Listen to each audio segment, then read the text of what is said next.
Antes da gente começar, eu queria saber o seguinte: quem tem os livros aí novos, o começo daquela página lá que está escrito assim: "Há na terra um clamor angustiado", é a página 14? É, Para todo mundo? é. Tá bom. Qual? Mas não vamos ficar brigando aí qual é a página. Ah, não tem diferença, eu acho. Sérgio, Oi. para mim, o meu livro também é novo. Bem, nós estudamos lá na C1. É número 16, essa página. Pra mim. Então a gente vai ficar brigando, tem diferença, Tem diferença tem entre diferença as edições. de edições. Mas não se O preocupe. meu é na folha 14. Meu também, 14. É porque são os novíssimos, né? Esse aqui já é a edição já mais velha, é 16.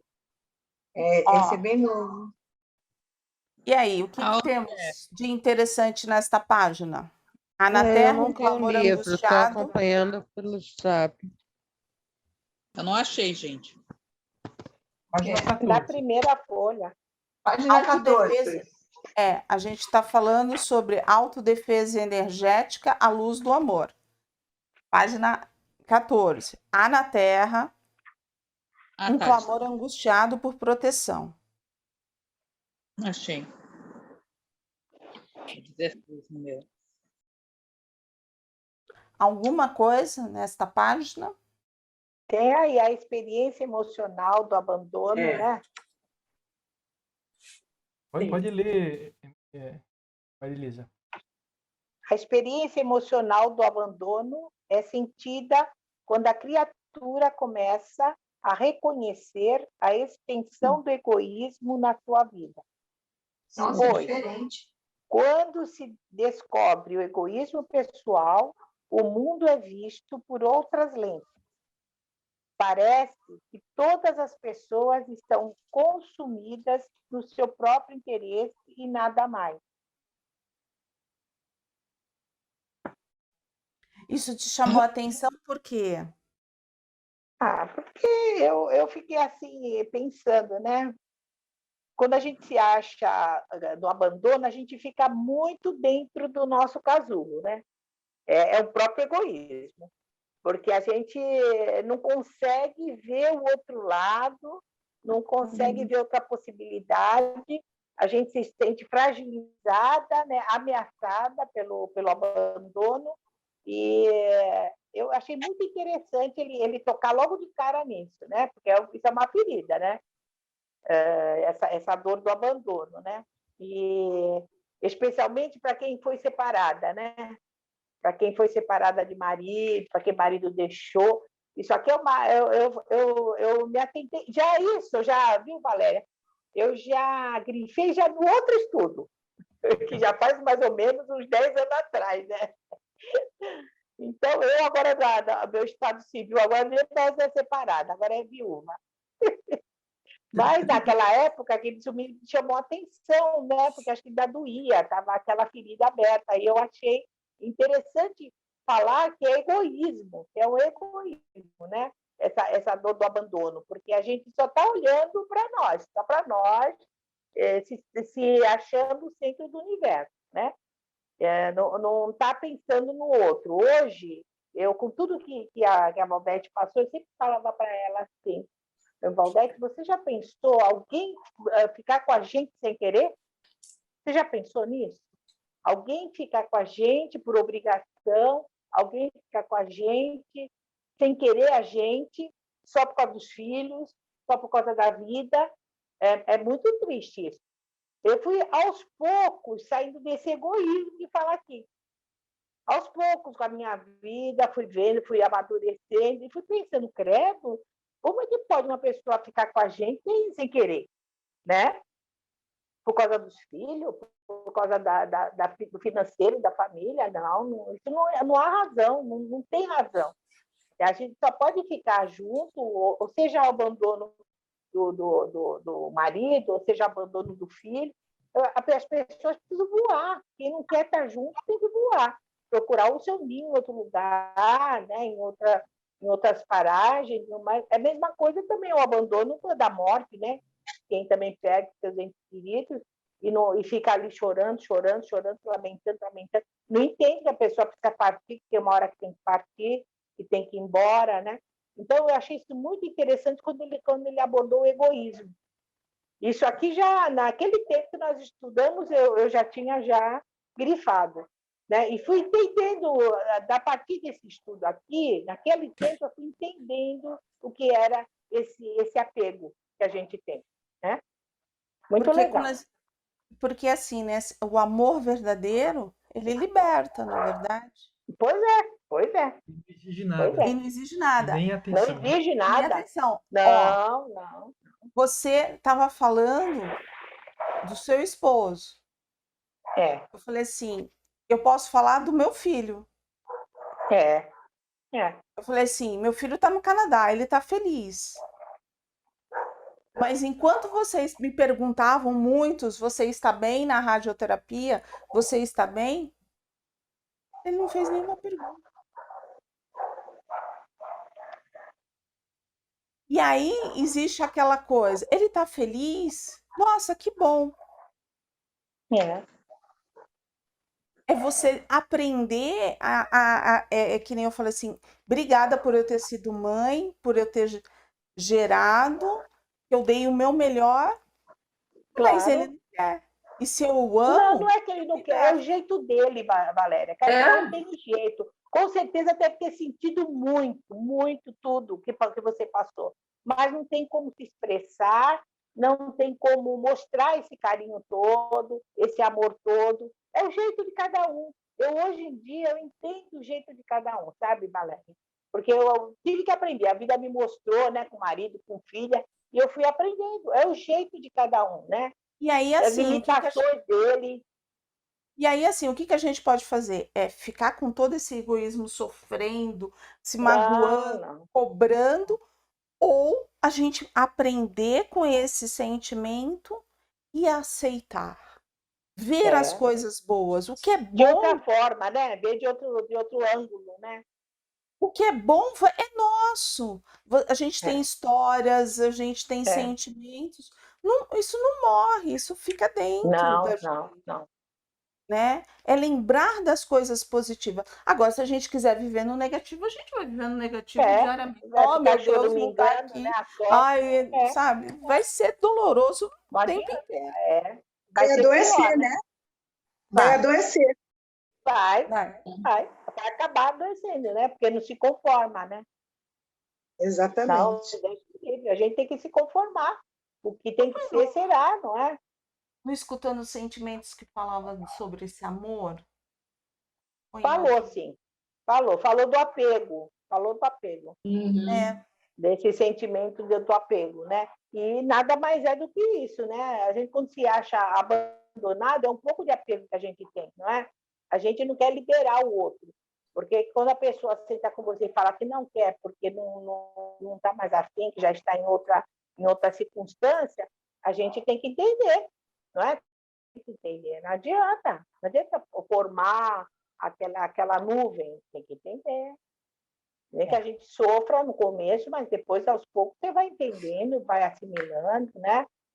Você não tem condições. Algo mais?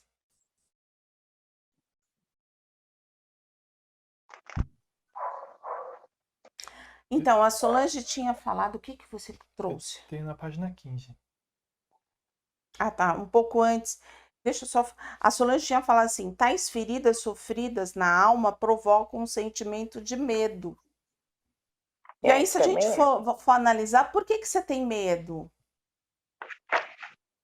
Eu acho que o meu medo realmente talvez tenha parte da minha criação, que eu fui criada com muito medo. Eu tenho medo praticamente, como é que pode, né? É meio contraditório. Eu sou muito corajosa na minha função, mas eu tenho medo de agora de andar de noite na rua. Eu não sei se porque eu vivencio isso no papel, no meu trabalho, eu sou muito medrosa. Eu não saio mais de casa de noite muito tarde, eu já fico preocupada com as pessoas na rua. Eu penso, se eu tivesse que morar numa casa em Santos, eu colocaria cerca elétrica, melhor raio que o padre. Ai, caramba! Nossa! E aqui vem aqui exatamente um parágrafo sobre isso, entendeu? O parágrafo seguinte fala sobre isso, né, Solange? Exatamente, eu me vi exatamente nessa situação. Mas é isso. Gente, eu acho que é porque eu vivencio isso diariamente, né?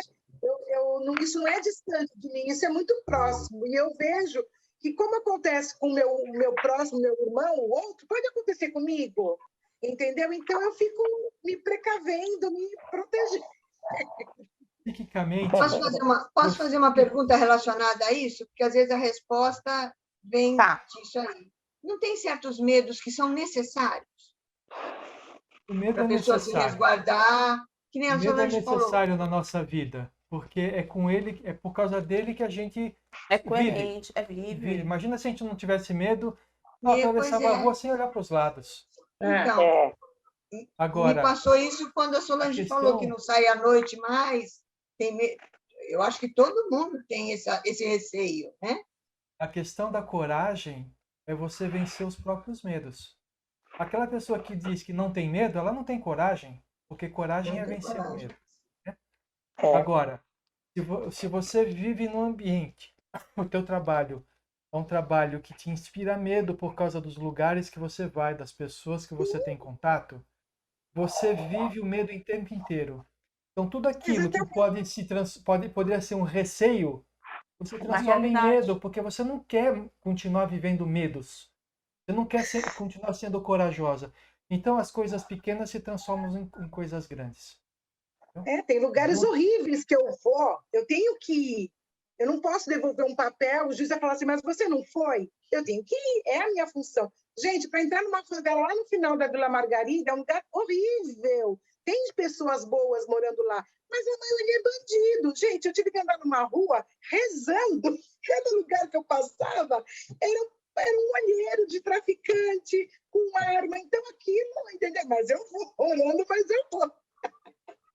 Então, isso para mim é complicado, mas eu enfrento.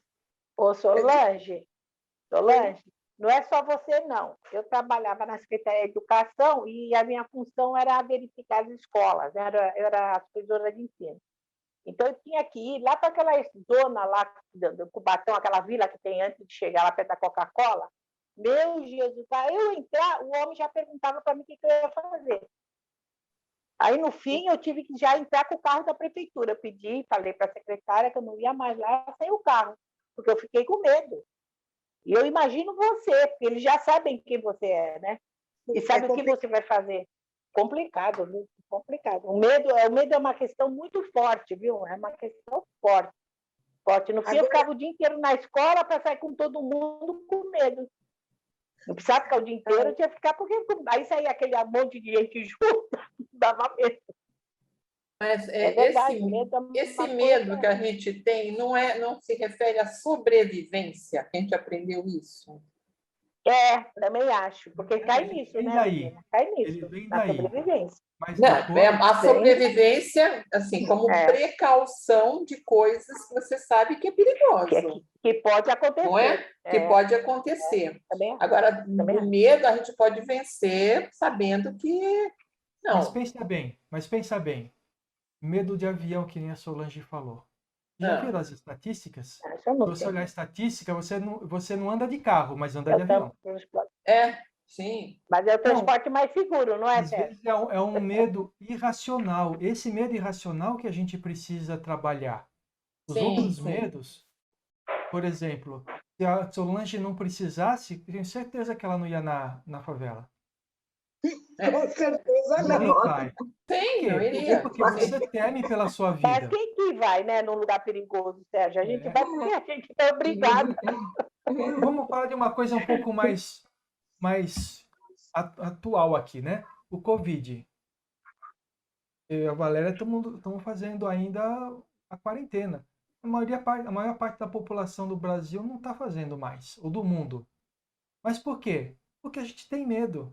Ela está passando por um momento de fragilização da saúde dela, e se eu pegar o Covid, ela pode morrer. Então, é medo. Então você não é corajoso? Não, aqui a gente está balanceando o risco para saber o que é o melhor fazer. Entendeu? Tem outras pessoas que falam assim, eu já tomei 3 doses de vacina, eu já peguei a Covid e passei muito bem, eu vou correr o risco. E sai na rua sem máscara. Mas se você fizesse isso, Sérgio, você era inconsequente, né? Aí cadê sua consciência? Mas tudo é questão de risco. A gente avalia o risco das coisas. Entendeu? É isso que eu falo. Então, esse é o ponto. E tem riscos que a gente não quer correr. E tem riscos que a gente quer correr. E isso é totalmente pessoal. Totalmente pessoal.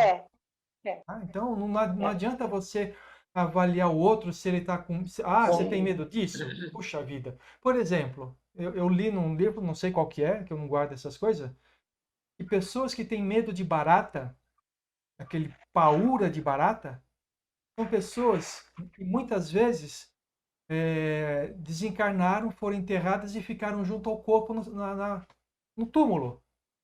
E o túmulo é cheio de barata. Então ela viu o corpo se deteriorando com as baratas à volta. Isso fica no inconsciente da pessoa.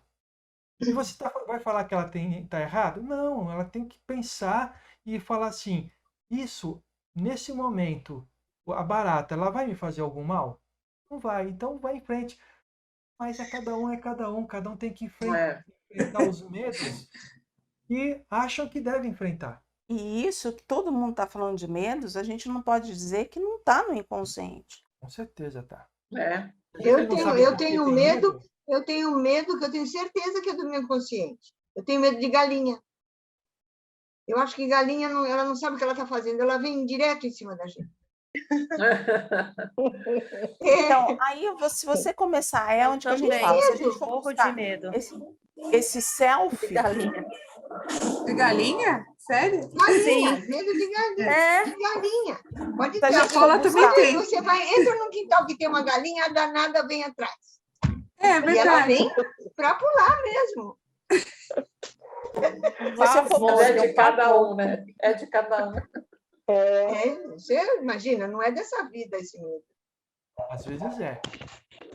Será? Agora, o que o medo faz, gente? A gente pode descobrir, falar, tal. Se a gente for aqui, o que o medo faz?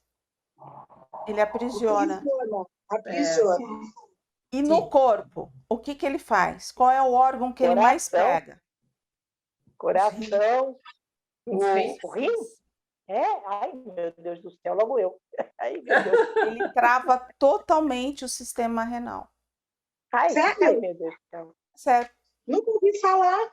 Sério? Sério, posso até buscar uma matéria que mostra isso para vocês. Não, mas já vi. O que mostra?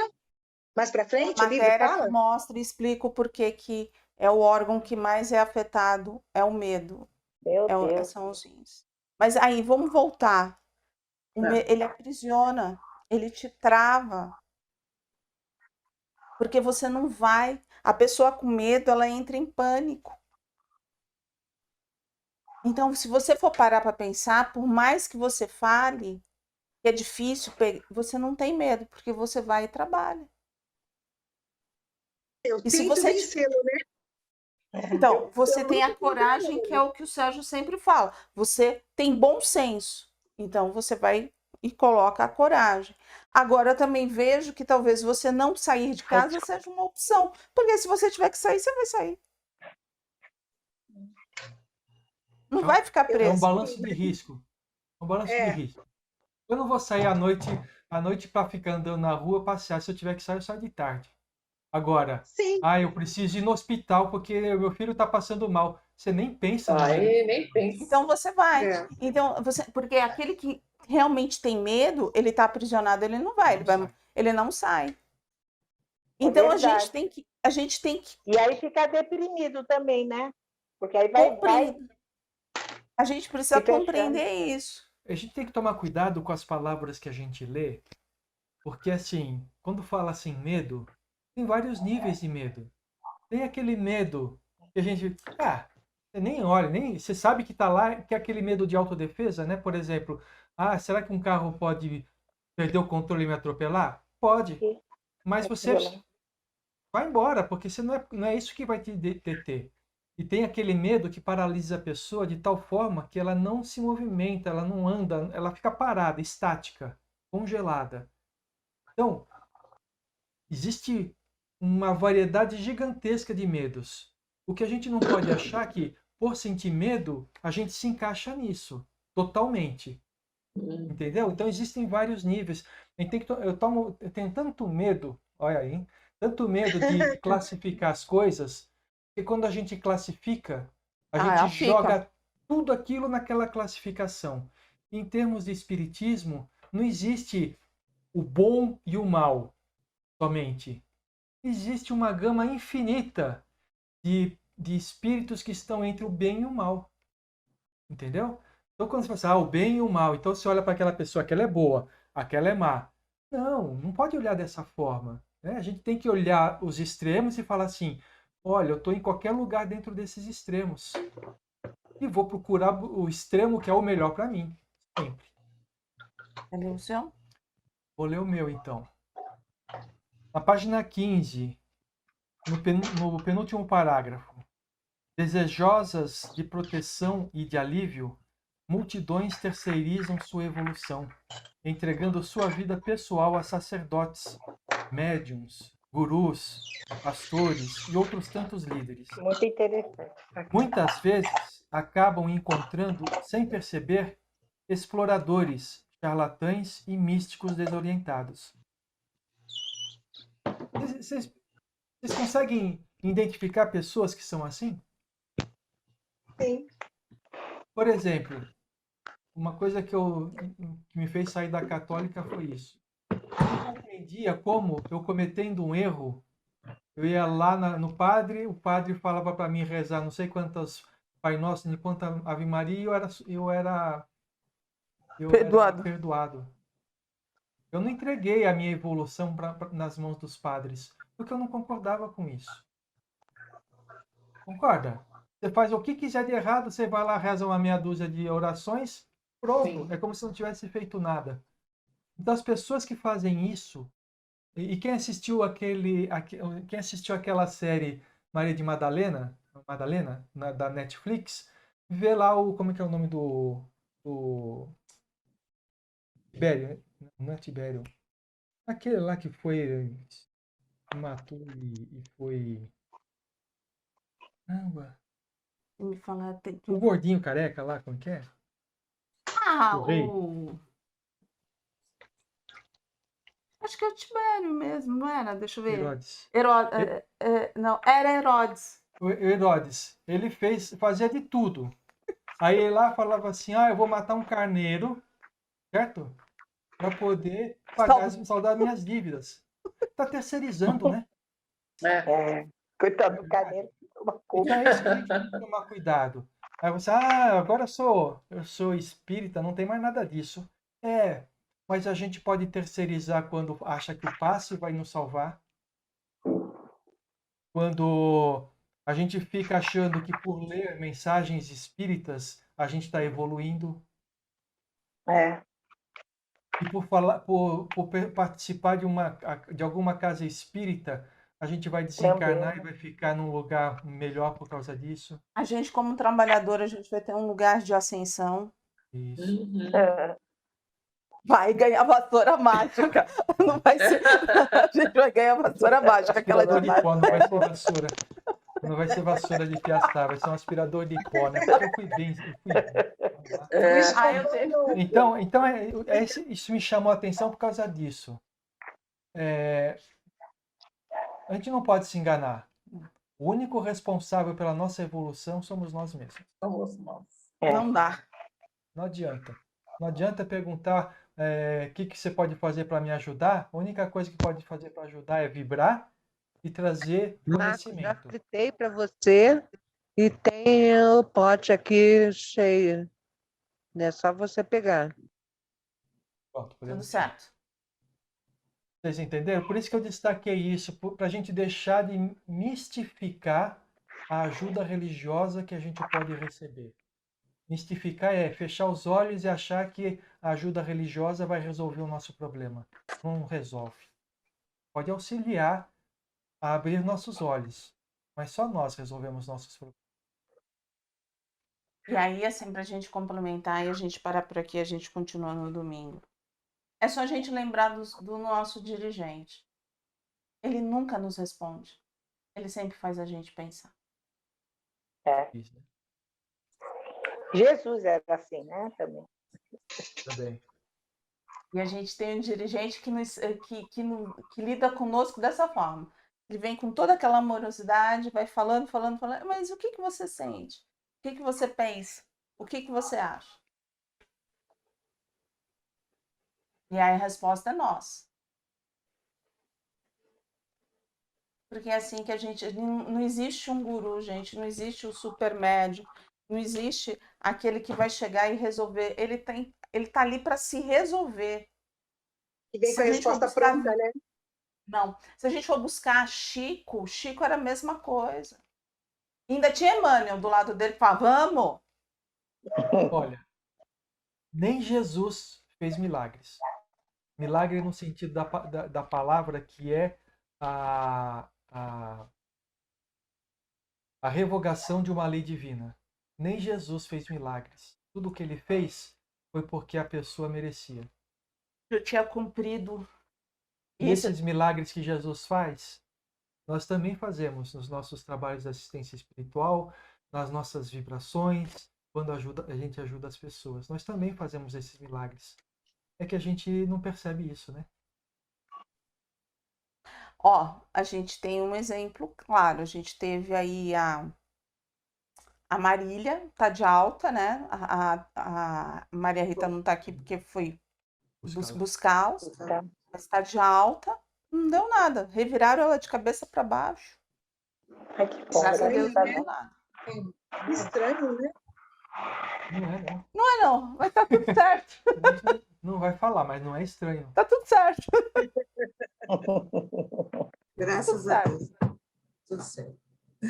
Ô, Solange, você teve aquela coceira toda, certo? Tive. O que foi? O que foi? Eu cheguei à conclusão, depois eu fui na dermatologista de novo, ela falou que eu estava certa. É o calor, porque eu tenho, não sei se vocês repararam que agora eu estou sentada aqui na cadeira à frente do computador. Se eu me sentasse na minha cadeirinha, minha poltroninha do quarto, abafava. E aí eu começava a me coçar, que nem parecia que eu estava com pó de mico no corpo. Eu começava a coçar as costas inteiras e isso foi espalhando, entendeu? Mas agora, mas eu também estou tomando um antialérgico toda noite para poder enfrentar esse verão. Porque para poder não ficar me coçando. Está diminuindo bastante. Deixa eu te fazer uma pergunta. Quantas vezes anteriormente você teve isso no verão? Nunca. Então tá bom. Só perguntando. Tá bom? Nunca. Acredito só essa vez. Mas eu estou bem melhor. Então, o que a gente está querendo dizer aqui é o seguinte. Como a gente falou no acolhimento de amor ontem, a cura vem da gente. Sempre. Sempre. Se você não resolver o problema, vou falar emocional, tá? Pode ser outras coisas, mas o problema emocional que te gera a urticária, em outro momento qualquer vai ser no inverno, porque vai estar muito frio, vai te dar coceira. Entendi. Entendeu? Então, mas assim, então, pode falar. Não, Depois a gente continua? Continua. Só comentando. Então a gente precisa compreender que tudo vem da gente para a gente mesmo.